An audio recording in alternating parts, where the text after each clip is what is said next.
এইজনী বেটি বেটি মামাম খাইছা বাবা বেটি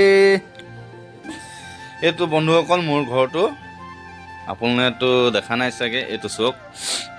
মই পকা ঘৰত ভিডিঅ' বনাওঁ কিছুমান মিলাব লাগে মানে সেইকাৰণে পকা ঘৰত ভিডিঅ' বনাওঁ একচুৱেলি সেইটো ঘৰ মোৰ নহয় মোৰ দাদাও হয় মোৰ ঘৰটো এইটো এতিয়া মই ভাত খাই লওঁ আৰু মই আপোনালোকক দেখুৱাম কাইলৈ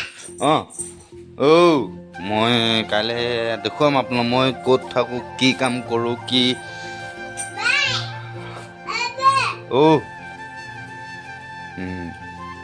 কাইলৈ সম্পূৰ্ণ দেখুৱাম আজিলৈ ইমানতে